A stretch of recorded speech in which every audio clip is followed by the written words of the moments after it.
Welcome to the Char Holistic Health Show. Our theme is New Health Strategies. Today, we're going to be talking about the brain and pain. Most people come into my practice because they have pain, and we don't treat the pain with any drugs or needles. And most of the time I ask them, are you familiar with the origin of the pain? And most people say, no, I have a location of the pain, and they show me where the pain is and what kind of dysfunction or disability they have from the pain. And one of the main questions I ask them is, have any of your former therapists or physicians talk about the brain? And of 1,000 patients that came into my practice, only 3 mentioned that other practitioners talked about the brain. The brain is very complex, but it's very important for your pain. Let me explain that to you. The origin of the pain is what we're looking for. The location of the pain is where you feel it. Okay? The pain is, I consider the pain as an alarm clock. It doesn't tell you what the origin of the pain is. The pain usually, as I said, most time comes from the brain. It has 3 characteristics or 3 segments. 1 is the characteristics. The characteristics mean that you can have a pain that is classified as a darting pain, or sharp pain, or moving pain. Those are classified in the neurological segments. The other is basically the pulsing type of pain, like migraine headaches or you get flushed. Those are considered the arterial or blood vessel type of pain, engorgement of the blood vessels. And the third one is aching, dull, gnawing, deep, and that's called muscular pain. Those are 3 characteristics. And every layer on the body, a layer of cells that maintain the memory of the pain in the cells, are called layers. We call them layers. In addition to that, the brain also determines the duration of the pain. How long do you have the pain? Is it every few seconds, every few minutes, a couple hours, intermittent, or chronic pain? And then also the intensity of the pain. How sharp, how dull, I mean, how deep is it? I mean, do you feel it really intense, severe, moderate, or normal, below normal, which is a type of slight pain, okay? So we're going to go over those things, but I'd like to talk about retracing. I'm going to talk mainly about the brain today. And then the next program I'm going to be talking about the upper body pain. In the last few segments of my show, previous shows, I talked about the lower pain, sciatic pain, knee pain, and foot pain. Today we're going to be talking about the brain first, and then the second show we'll be talking about how it relates to pain in the upper part of the body. So let's move to the slides and show you. Okay.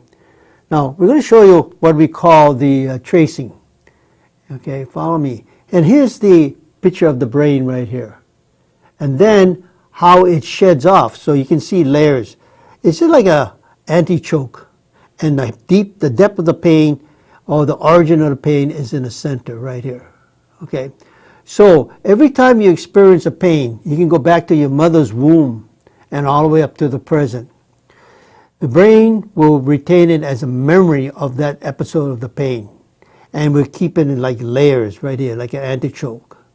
And as you understand that it comes from the brain and you want to remove those layers to get the core issue or where the origin of the pain is, you have to go through these layers right in here. And as you use the technique, which we'll be showing you in a minute, you're going to see how you're going to shed one layer off and the next layer off, which maintains the memory of that episode of the pain. You could have it like from a car accident or falling off a ladder or stumbling of falling on the ground. The hardest people to treat is these people who are sports enthusiasts, because they get injured all over the body, like football players, soccer players, basketball players. You know, they have a lot of injuries, and those injuries are deep-seated because they keep taking drugs and they'll mask it and control the pain, but it won't get rid of the pain. So we want to show you how you can get rid of the pain, but you have to go through the experience of removing these layer after layers after layers after layers. And these are all old experience of the same nature of the pain. So if you had it 40 years ago and you fell down, you might say, well, I fell down. I can't remember. I was about 4 years old. But you have maybe a really traumatic episode where you maybe fell off and you fell on the ground and had a big swollen contusion, and you had to see a doctor. But you forgot about it because that was maybe 40, 50, 60 years ago. But it still is maintained in the brain. And the body has, would you believe, 70 trillion cells. 70 trillion cells. Now, if you had 70 trillion cells, how are you going to go ahead and remove those layers? We're going to show you how to do that. All right. So remember, the brain is the key, because the brain sends memory down to the nerve circuit called the motor nerves from the brain, and it goes into the spinal cord, and then wherever the spinal cord releases in the spinal nerve, it goes into the muscles, or going to the organs, or you can go to any place in the body, and it sends that signal. Then, as they say, for instance, if you have a pain in your right knee, and then the pain circuits is coming from the brain called the peripheral nerve, and it gets down there.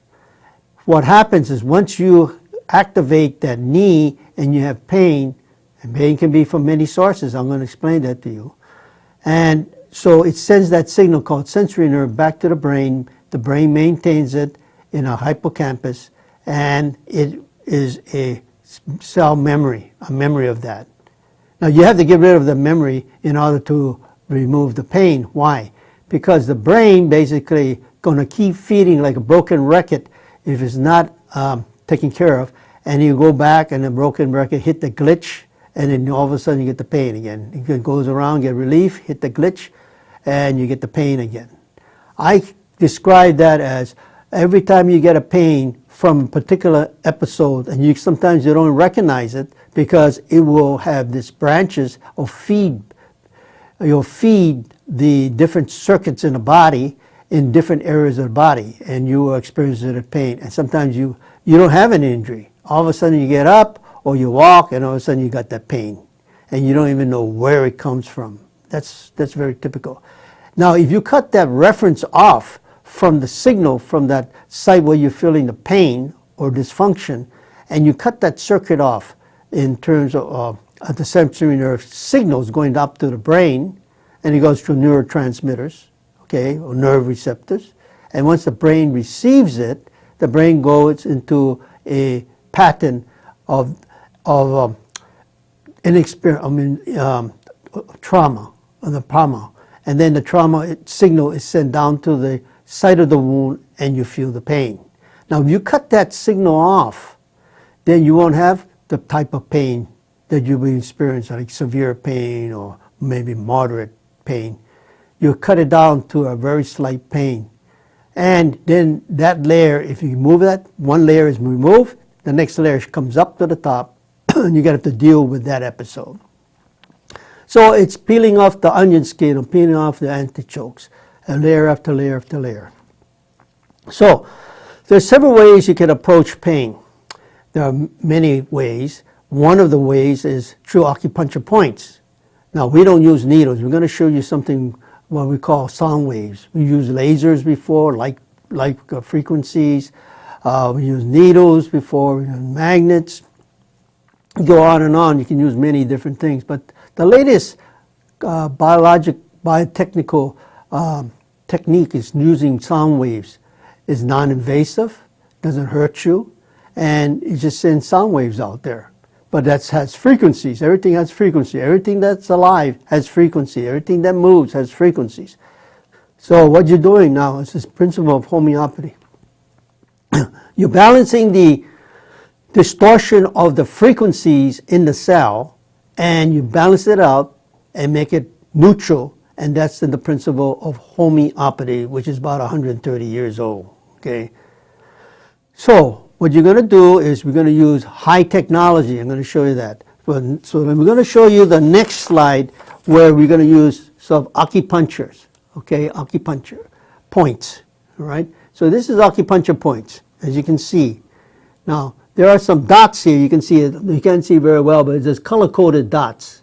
And one's on the head, someone's in the solar plexus, some by the ankles, and right on the bottom of the feet.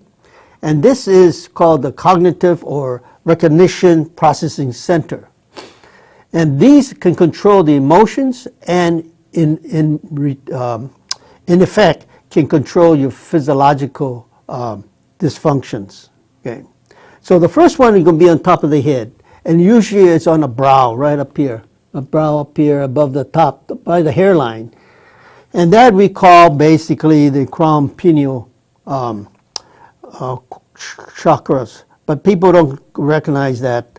They don't. Some people say, I don't believe in chakras. Well, that's the acupuncture point related to that. And it's a main gateway to intuition.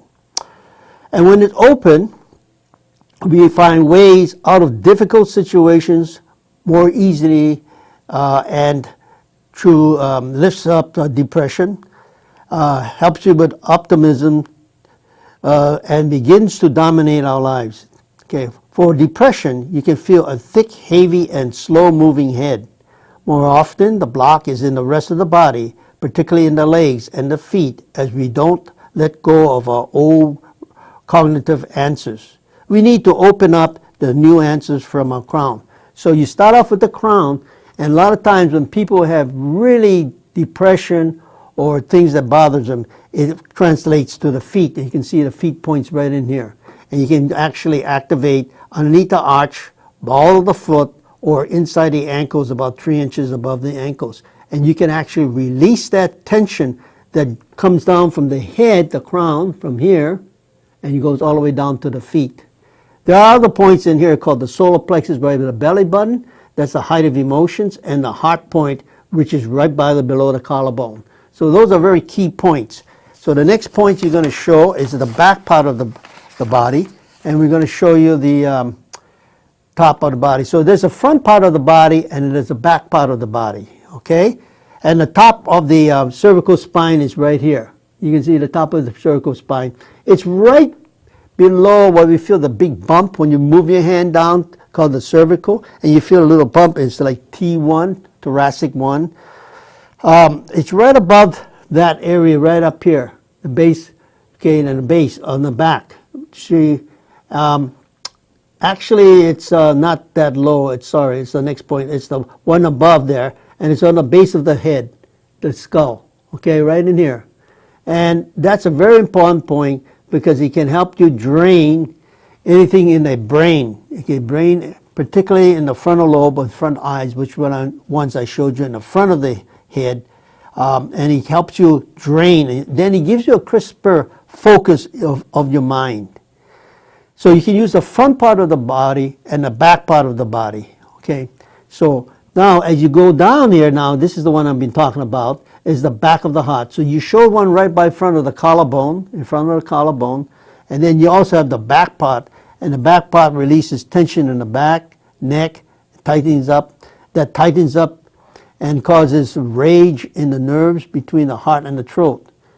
Okay, so in other words, if you put something in this area here, right here by the big bump thoracic one, or above that, you're going to be able to release the tension in the hands.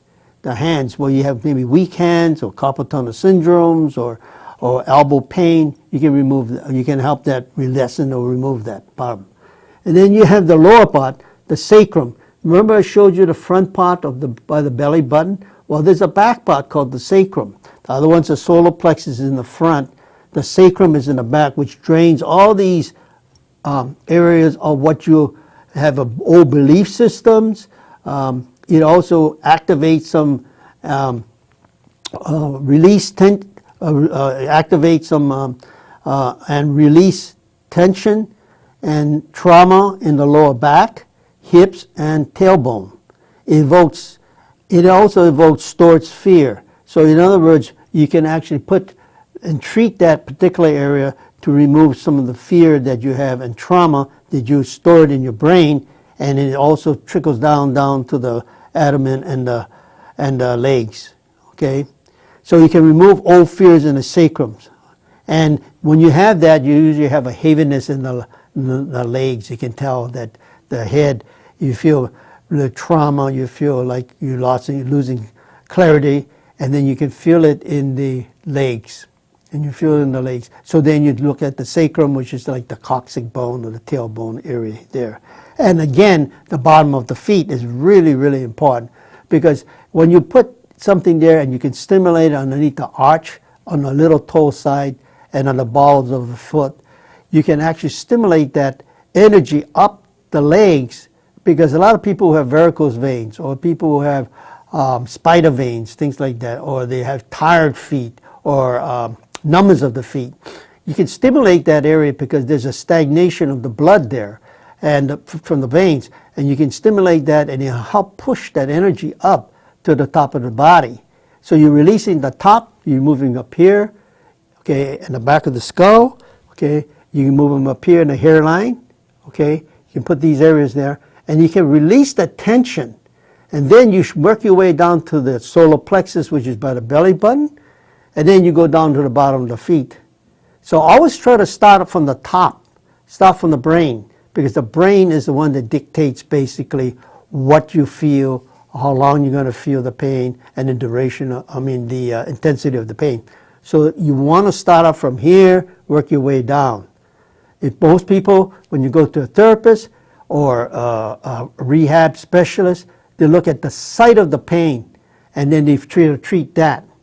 And that's why the pain takes a long time for the pain to go away, or we call a rehab. So if you work with the brain, you'll sort of speed up that treatment. Now, it's not, when you finish this type of therapy and you come from the top to the bottom, when you get to the site of the pain, usually the pain is in, the cells are in chronic fatigue.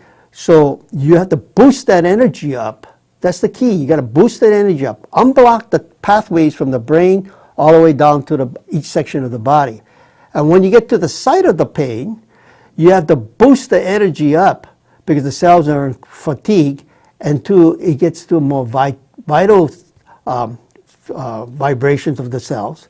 And then what happens is now the cells can help repair and heal itself in that particular area, or the organs or the muscles, and then the pain will start going away. So the first sign is when you feel tiredness, do you eventually feel pain. If you're happy, you got a lot of energy, you don't feel pain too much, okay? Unless it's an old injury, and you keep stirring it up by putting pressure on that particular area, which sends signals to the brain.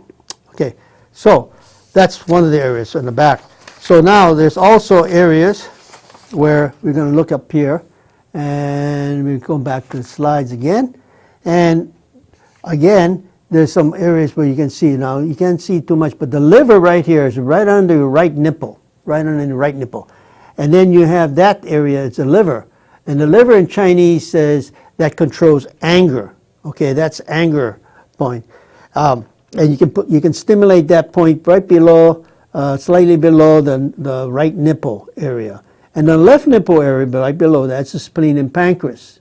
And people who have problems with blood glucose, you can stimulate that area, because you have to also understand that pain also is not solely by itself. It also has things that contribute to the pain. Could be your cardiovascular is deficient, they're not carrying oxygen to the cells, and of course the cells get fatigued. So you want to boost these areas up. The spleen, pancreas for people with diabetes too, liver, and so these two areas are here. And then this real key is to look at your belly button here, okay, really belly button here, and then both sides is your transverse colon or ascending colon, descending colon, and then they call that the upper abdomen, and that helps with the flow of your bolus of food coming across the body to get removed from the body. And so that area is important because a lot of people who have emotional problems, the whole section by the hip area starts to freeze up and it gets tense. And so there's a upper abdomen, and then right below that, you can see in this here, right here, but you can see the colon here. Right below that, so one's above the belly button on the line, one goes below, and that's the lower right abdomen. And that has to do with rage and anger. So it's a main storage of old rage from childhood, society, or genetics. So you want to treat that. And you also treat this area to relieve chronic inflammation of the pelvic floor, including the prostate and bladder. So that's a good area to do that. So the next area we're going to talk about is the brain. And the brain has many functions, as you can see right here. You can see right here. See, I'll put it up a little bit more. Increase it. There we go. And you have many functions. Okay, so if you look at the brain, there's a brain stem. And the brain stem has a lot of functions there because that's where it connects to the spinal cord. But it also is called the inner brain. And then you have the cerebellum, which is called a little brain, and it's the back of the brain. And that's for balance. And also, it's also for visual areas, sight, right? The next area is called the occipital lobe, is the back of the area, right up here, towards the top of the head. And that's good because that combines for visual images, visual recognitions of objects, the occipital lobe.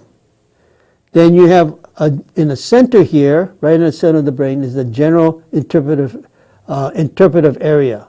And it's by right below the called the parietal, it's right up above the height. And that is used, for using words, understanding speech.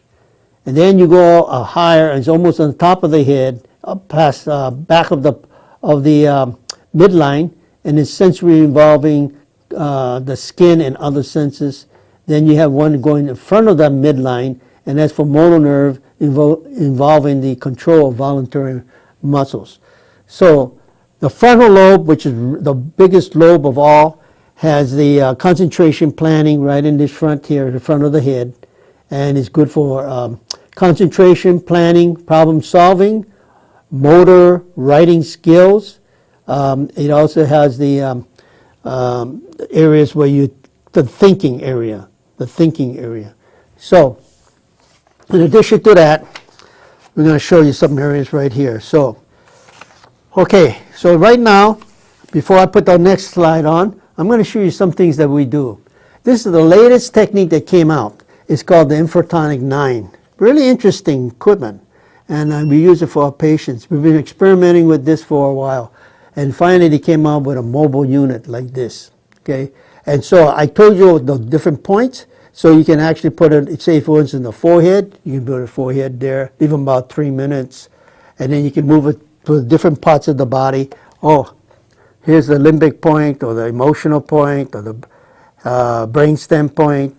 Here's the digestive point. Here's the upper brain point.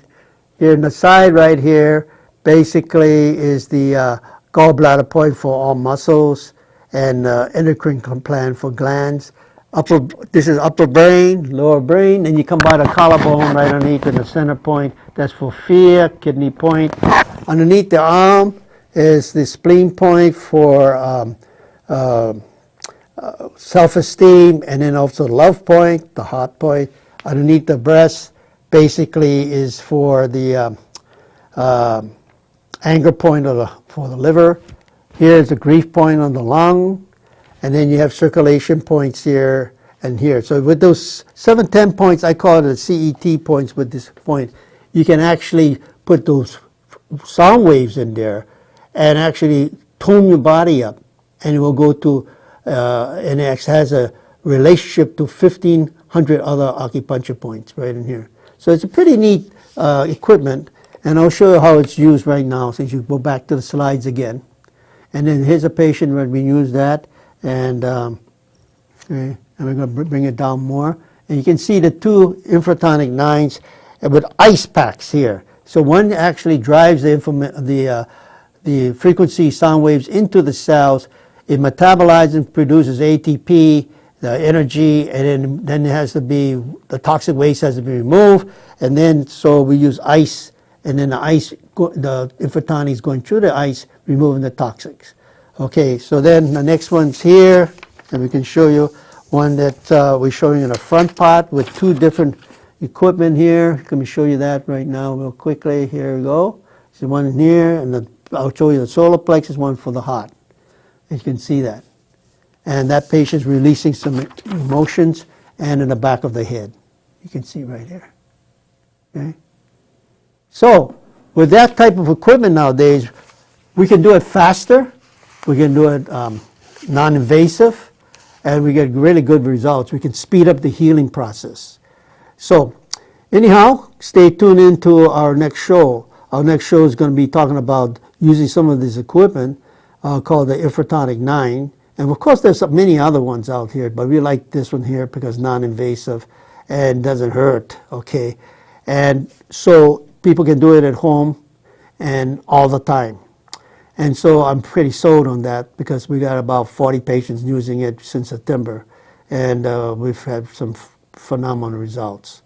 And they tune their body up every day, every morning, and you can carry it around with them. So that's a wonderful side. This is technology. So our next show, stay tuned to our next show.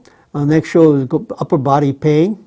And stay tuned in for our shows that will be on the first Wednesday and the third Wednesday of the month, and every Thursday morning. See you next show.